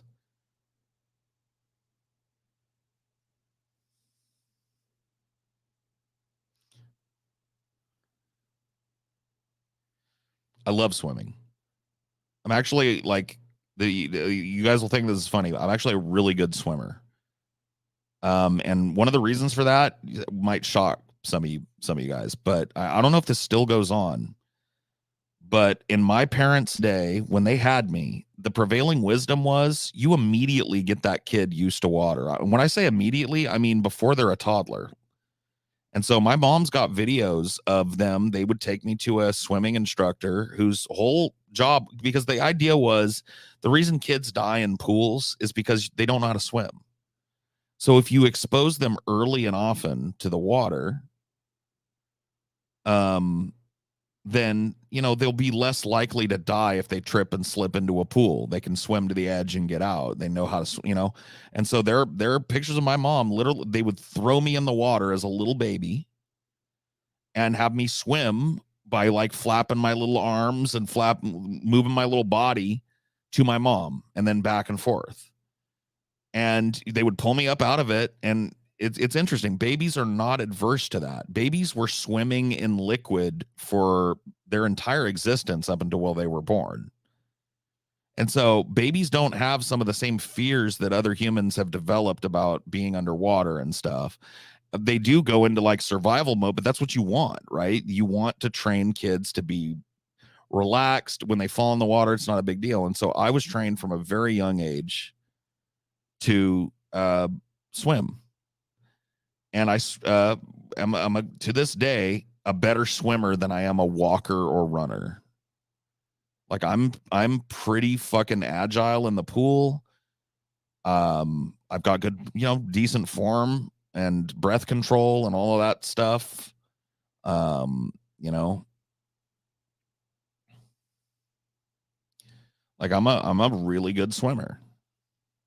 I'm not like a competitive swimmer or anything, but I'm not going to be a person that's ever going to die from falling in water unless I've got like a head injury or something. And I'm, you know,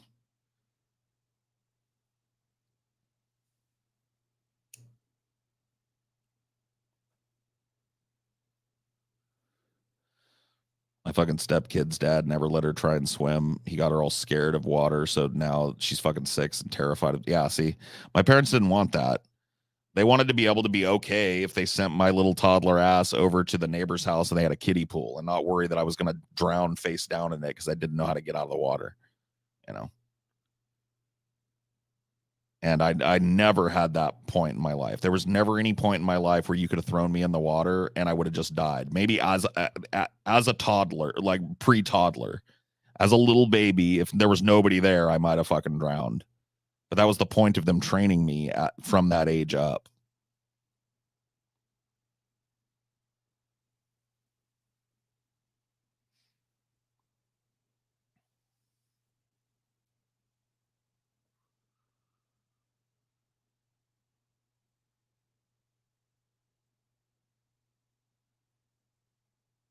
First thing you teach an infant in a pool is how to turn over on their back. Yeah, I mean well, that's one of the things that you teach an infant in the pool. I don't know if it's the first thing. But yeah, I learned at a very young age how to float, like how to use the buoyancy of your lungs and body to float on the surface tension of the water and spread your body out so that you're kind of, you know, you're not struggling. I learned how to hold my breath. And then, you know, how to go underwater and kick off the side of the pool and travel underwater and come up for air when you need to. And at that point, you're pretty golden, you know.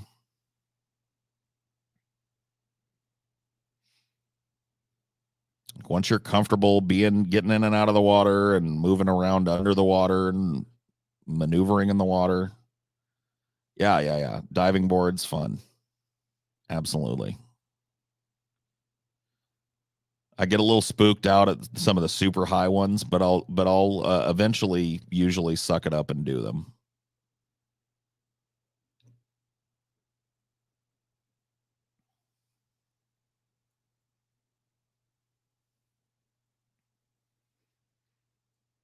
That's not true because down in Mexico they've got agua. They've got aqua. Floating on water is incredibly relaxing. I could fall asleep. Yeah, no, I actually used to do that. So I got in pretty good shape in my late 20s swimming. And I would do this, workout where I did overhand and then breaststroke and then backstroke, and I would just do laps in my pool and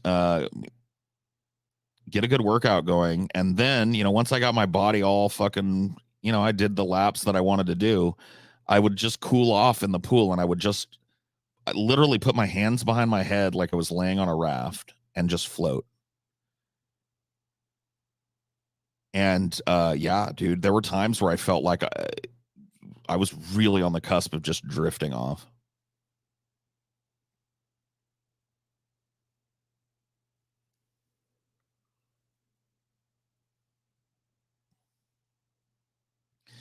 Oh yeah, dude, that pool is going to be cold. Depending on where you are, that pool is going to be real fucking cold, bro. Let's not do it. Don't do it. Although that used to be a fucking tradition, me and my sisters, later in our lives when my parents had a little pool, we would get well, later in our childhoods anyway, we would every winter we would go like, you know what, today's the day. And my mom would go, no, you are not doing that. And they were like, sorry, Mom, today's the day. You guys are all going to get pneumonia, and I'm not even going to take you to the doctor. I'm just going to let you die. Like, oh, whatever, Mom. You're going to take us to the doctor. Today's the day. And on that day, we would all three of us go out to the pool, and it would usually be, January or something. And we'd go 1, 2, 3, and we would all jump in the pool and then come up screaming and run out of the pool, like the Polar Bear Club or whatever.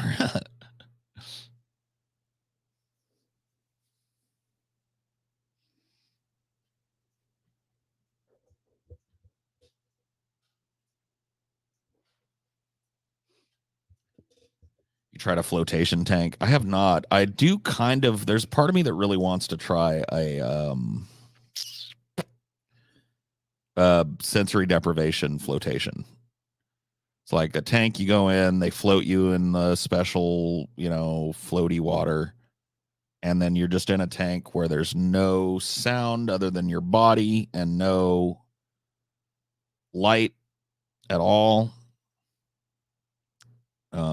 But I don't know if I could handle it, honestly. I don't know how I would react to it, but I'm sure they've got like a built-in system. If you're freaking out, they'll let you out.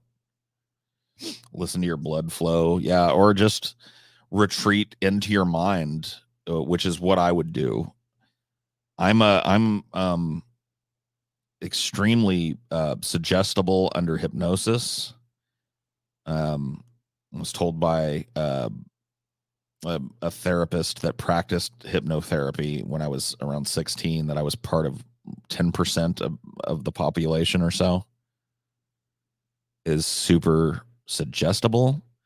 And so I learned how to practice limited self hypnosis. And so I know I would retreat to that immediately. I know it would be me laying in this pool self-hypnotizing and traveling into my mind in a way that was ignorant of my body.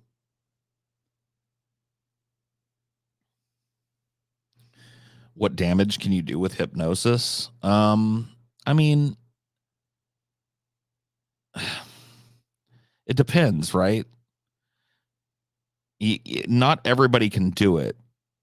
And learning self-hypnosis, a lot of people argue it's not really hypnosis, it's just deep meditation. I don't know what the difference is, honestly, having practiced both.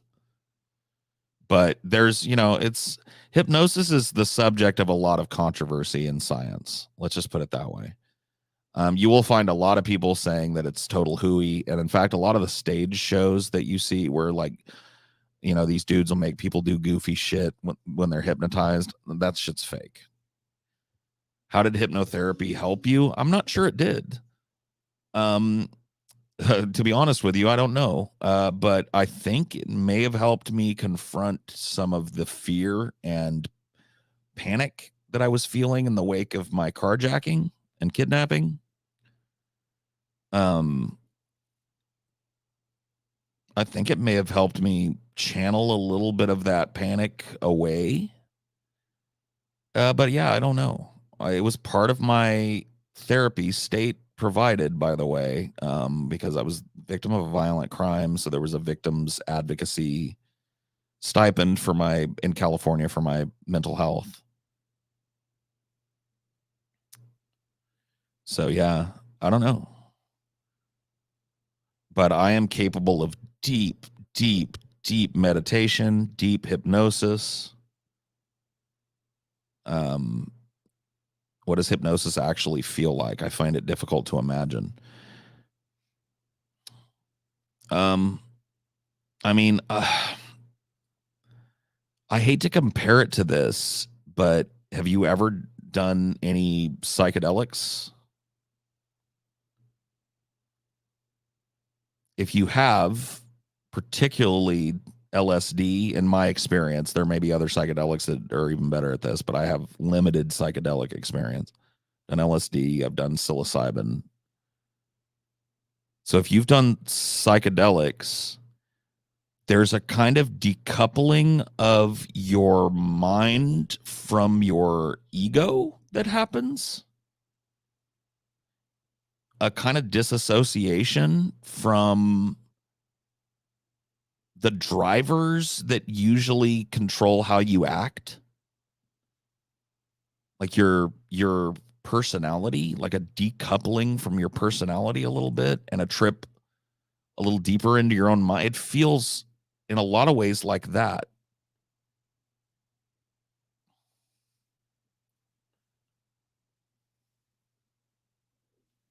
I'm surprised you've engaged in hypno. Well, why? It's not uncommon to use deep meditation and hypnosis, or very guided meditation and hypnosis are, at the very least, siblings. You relinquish your executive function. Yeah, but not totally. Ego dissolution. Right. It's hard to explain.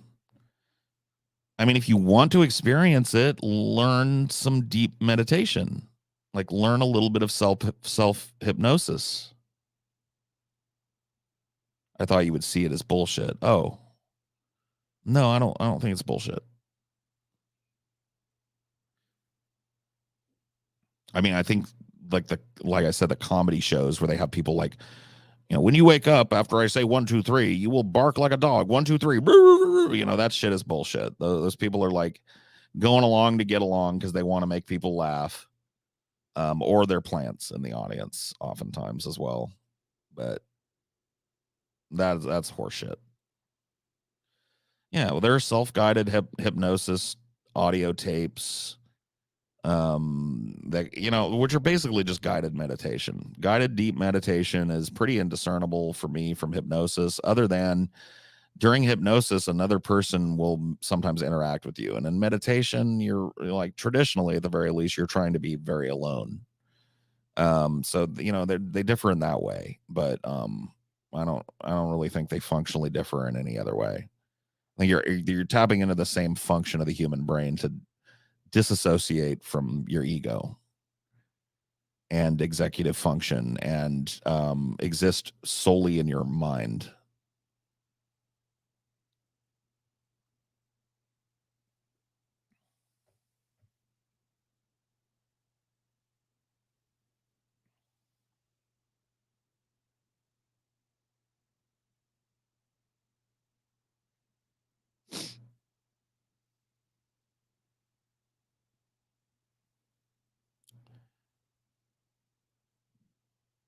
Do you like ASMR? No, it doesn't do anything for me.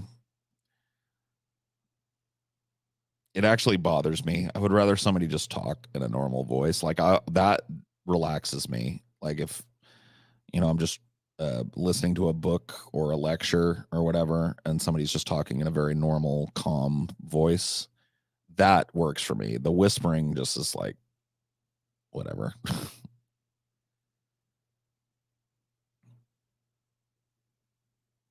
ASMR actively makes me angry. Yeah, I just dodge it. So I guess it's just an annoyance to me, honestly. Just something that I every once in a while I'll click on a video and find out it's an ASMR video, and I'm like, oh god damn it.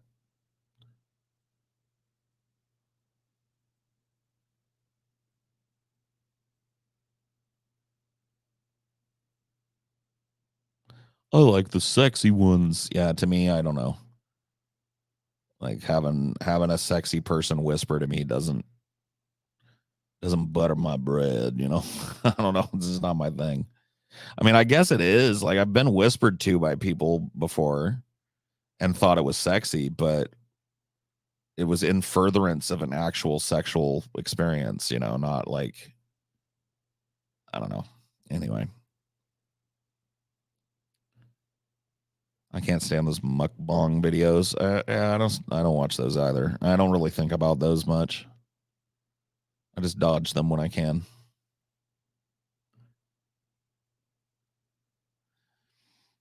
Apocalypse fear mongering ASMR, yeah. Welcome. This is Paul's Ego. I'm here again with another doomsday prophecy. I want you all to take a deep breath. And as you exhale, I want you to think about how fucked we all are. How over the human race really is.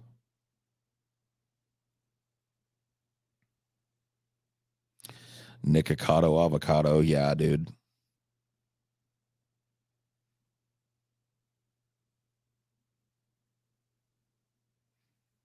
For some reason, mukbang makes me think of that fat dude from Seven who was forced to eat pasta.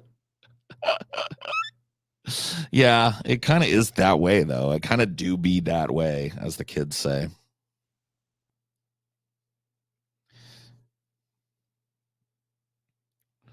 Still like Jensen and his group. I still like Jensen. I don't really give a fuck about Deep Green Resistance, but I like Jensen a lot.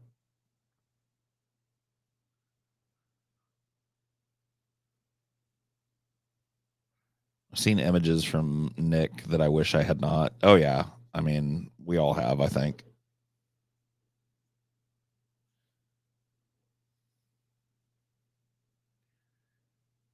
That's hope mongering. Let us pray that the rats and roaches will succeed where the great ape has failed. Gotcha.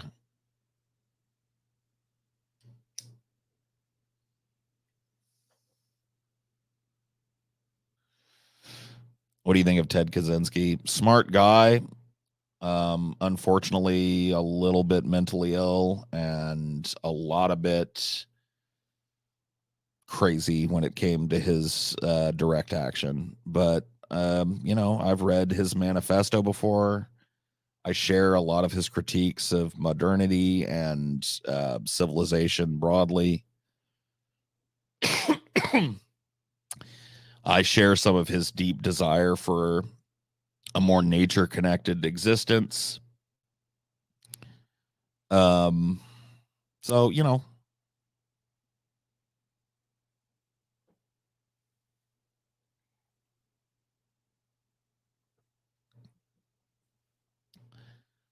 modernity,